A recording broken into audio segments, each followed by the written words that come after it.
Assalamualaikum. Oke. Silahkan disiapkan dan baca doa terlebih dahulu. Oke, Waalaikumsalam warahmatullahi wabarakatuh. Oke. Selamat pagi anak-anak. Bertemu lagi ya dengan Bapak di pelajaran akidah akhlak ya. Akhlak. Sebelum kita ke penyampaian materi, Bapak akan mengabsen terlebih dahulu ya. Oke, di sini siapa yang tidak hadir? Oke, semuanya hadir ya. Ya mudah-mudahan kita selalu diberi kesehatan ya. Kemudian selalu dijaga gitu ya dari mara bahaya gitu ya. Apalagi sekarang kondisinya masih pandemi COVID-19 ya. Jadi harus tetap menjaga kesehatan ya. Tuh. Nah, di pertemuan sebelumnya kita sudah membahas tentang Al-Qur'an dan keistimewaannya ya. Nah, kemarin kan Al-Qur'an itu merupakan salah satu mukjizat ya yang diturunkan ya, pada Nabi Muhammad ya, ya. Dan kemudian secara berangsur-angsur dan tidak sekaligus gitu ya. Tuh.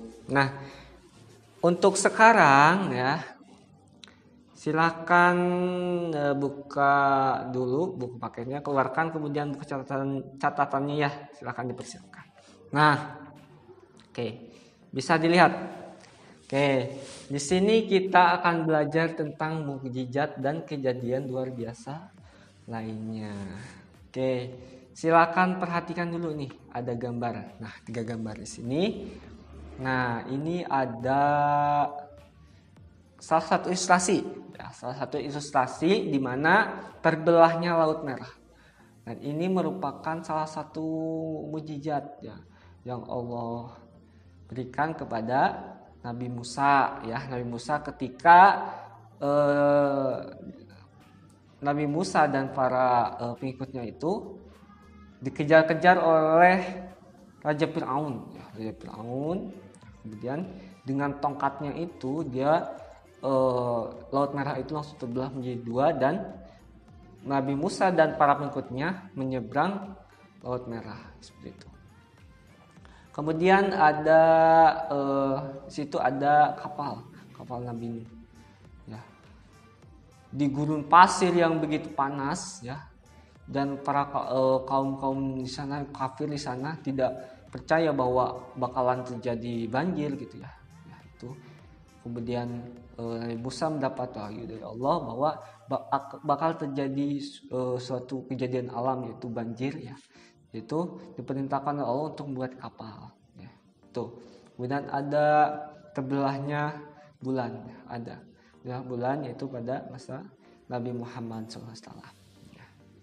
Nah, itu mungkin sedikit ya. Nah, sekarang ke pengertian apa itu mukjizat ya. Kemudian karomah, mau'izah dan irhas.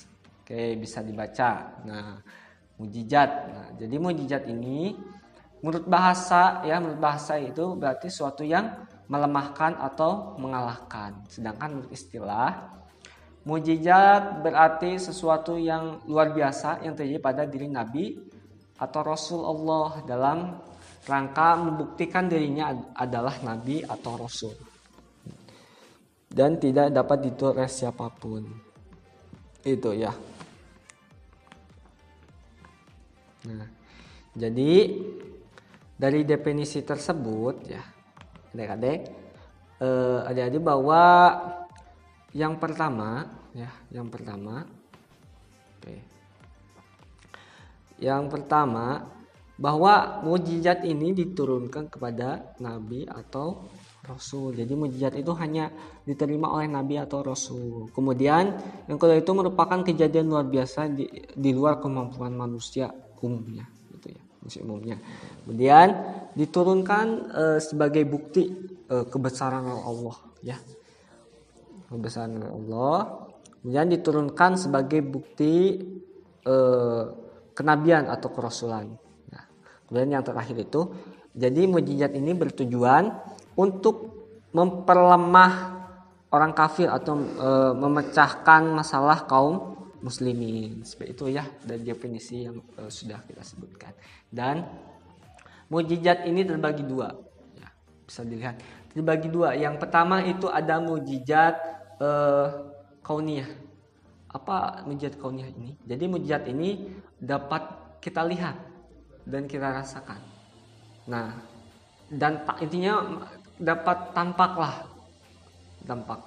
Nah, ini contohnya seperti apa? Nah, contohnya yaitu mukjizat Nabi Isa yang dapat menghidupkan orang mati dengan seizin Allah gitu ya. Kemudian ada mukjizat akliyah. Jadi kebalikan dari mukjizat kauniyah. Kalau misalkan mukjizat akliyah itu mukjizat yang hanya dapat dipahami oleh akal pikiran. Contohnya Al-Quran yang diturunkan kepada Nabi Muhammad seperti itu ya. Itu untuk mukjizat. Yang selanjutnya ada karomah. Nah, karomah merupakan kejadian luar biasa yang dianugerahkan kepada seorang soleh yang sangat soleh ya, dan taat kepadanya. Jadi karomah hanya diberikan kepada seorang yang soleh gitu ya. Contohnya seperti apa? Nah, untuk contohnya nanti ya, untuk contohnya. Nah, contohnya. Tapi untuk syarat-syaratnya ya di sini bisa dilihat. Syarat-syarat terjadinya karomah, yang pertama ada orang yang mendapat karomah bukanlah seorang rasul ya. Rasul. Kemudian tidak memiliki syarat khusus berupa doa, bacaan ataupun zikir khusus. Jadi ini hanya yang Allah kehendaki itu yang menerima karomah ini. Kemudian yang ketiga terjadi pada seorang hamba yang soleh, baik dia mengetahui terjadinya karomah ataupun tidak. Jadi seorang yang diberi karomah ini terkadang sadar ataupun tidak sadar juga gitu ya, bahwa dia menerima karomah dari Allah SWT gitu. Kemudian karomah ini bertujuan menguatkan keimanan dan keislaman orang yang mendapatkan karomah ya. Kemudian terakhir diberikan Allah SWT kepada hambanya yang benar-benar beriman serta bertakwa kepadanya. Seperti itu untuk karomah. Beda ya, beda sama mukjizat. Beda. Kalau mukjizat itu kan hanya kepada Nabi, sedangkan karomah bukan pada Nabi. Gitu. Nah, oke, selanjutnya ada irhas. Nah, irhas bisa dilihat adalah kejadian atau hal yang istimewa terjadi pada diri calon rasul. Jadi kalau misalkan tadi kan mukjizat seorang nabi atau rasul, sedangkan irhas itu sebelum seorang itu menjadi nabi. Sebelum orang itu menjadi nabi. Tuh. Kemudian yang terakhir itu ada maunah. Maunah itu adalah kemampuan luar biasa yang diberikan Allah kepada seorang mukmin untuk mengatasi suatu kesulitan. Maunah terjadi pada seorang biasa ya. Orang biasa berkat pertolongan Allah. Tuh ya. Nah, sekarang paham ya apa itu mukjizat, apa itu maunah, irhas ya. Yang karomah apa. Nah, sekarang pembahasan yang terakhir itu dalil nakli dan contoh kebenaran mukjizat, karomah, irhas dan maunah. Tuh. Oke. Nah. Oke, kita ke yang pertama, mukjizat. Mukjizat. Nah, bisa dilihat di sini itu salah satu ayat membahas tentang mukjizat itu pada Quran surat Al-Anbiya ayat 69. Yang artinya kami berfirman, hai api, menjadi dinginlah dan menjadi keselamatan bagi Ibrahim. Nah, ini terjadi pada Nabi Ibrahim ketika dibakar ya, ketika dibakar. Nah, karena dia telah menghancurkan berhala. Kemudian dia dibakar oleh salah satu raja lain Namrud kalau nggak salah. Tapi apinya itu ternyata tidak mempan. Itu salah satu mukjizat yang diberikan oleh Allah kepada Nabi Ibrahim. Kemudian contoh lain itu ada Nabi Musa tadi ya, Nabi Musa yang membelah lautan, gitu, Laut Merah. Yang terakhir itu contohnya adalah mukjizat yang diterima oleh Nabi Muhammad SAW itu Al-Quran. Quran. Tuh, ya itu untuk mukjizat. Kemudian yang kedua itu ada karomah. Nah, karomah ya terjadi pada Asbabul Kahfi atau penghuni gua, suatu kisah agung yang terdapat pada surah Al-Kahfi ayat 25 yang artinya dan mereka tinggal dalam gua mereka 300 tahun dan ditambah 9 tahun lagi. Itu karomah ya. Yang bukan seorang nabi tapi dia karena kesolehannya dia mendapat karomah ya, seperti itu. Kemudian terjadi juga pada Maryam ya, yang terdapat pada surat Al-Imran ayat 37 di situ. Tuh, yang selanjutnya ya. Selanjutnya ada irhash. Ya, irhash. Nah, irhash ini yang diberikan Allah kepada para calon rasul ya. Contohnya kejadian daripada Nabi Muhammad SAW kemudian menjadi seorang rasul. Antara lain pertama peristiwa sebelum kelahiran Nabi Muhammad, yakni kegagalan tentara Abrohah yang menyerang Ka'bah pada waktu itu. Ya. Dan Allah telah mengutus burung-burung ababil melempari batu kerikil dari neraka waktu ini, sehingga pasukan Abrohah waktu itu kalah gitu ya. Tuh. Itu dan masih banyak lagi. Kemudian yang terakhir Maunah. Nah, Maunah ini contohnya itu ada pada Quran surat Al-Maidah ayat 120 itu. Di situ dasar hukumnya. Jadi kepunyaan Allah lah kerajaan langit dan bumi dan apa yang ada di dalamnya dan Dia Maha Penguasa atau kepada suatu misalkan ini sebagai contoh ya, misalkan ada suatu nenek yang terjebak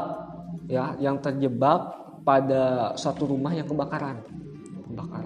Nah, dia dengan seizin Allah dia bisa meruntuhkan suatu tembok yang kokoh kemudian keluar dengan selamat. Nah, dengan secara akal itu tidak mungkin gitu ya, seorang nenek yang rentan dia bisa menghancurkan tembok yang kokoh gitu ya, tapi hingga dia bisa selamat. Nah, itu secara akal tidak mungkin, tapi dengan seizin Allah ya itu bisa saja terjadi. Bisa saja terjadi itu ya, salah satu contohnya. Mungkin dari sini ada yang ditanyakan anak-anak. Oke, bagus ya. Nah, untuk yang Bapak sebutkan tadi itu sebagai contoh dan masih banyak lagi ya. Dan masih banyak lagi contoh-contoh yang lain gitu. Nah, itu cukup. Oke, mungkin waktu juga ya. Nah, jadi kesimpulannya adalah tadi ada mujizat ya. Karomah, maunah. Jadi mujizat itu khusus kepada nabi atau rasul mujizat. Sedangkan karomah itu diberikan Allah kepada wali Allah yang soleh. Sedangkan maunah, irhas itu suatu keajaiban ya yang diberikan kepada calon nabi. Gitu. Sedangkan maunah itu terjadi pada siapapun gitu ya, Allah kehendaki seperti itu. Orang biasa pun juga bisa seperti itu ya. Untuk tugasnya anak-anak, silakan yang pertama tulis ya. Silakan sebutkan pengertian dari mujizat, karomah, maunah dan irhas. Dan yang kedua, silakan beri contoh masing-masing ya, selain yang sudah Bapak sebutkan tadi. Oke. Mungkin dicukupkan ya. Untuk pertemuan selanjutnya kita masih membahas tentang keempat pembahasan ini, tapi khusus itu tentang tentang hikmah gitu. Hikmah dari keempat kejadian luar biasa ini seperti itu ya. Mungkin dari Bapak dicukupkan ya. Tetap semangat ya anak-anak, walaupun ya sekarang kan masih masa pandemi COVID-19. Tetap semangat. Terima kasih.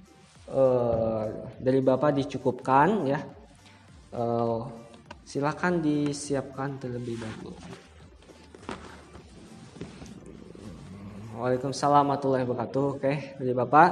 Terima kasih. Wassalamualaikum warahmatullahi wabarakatuh.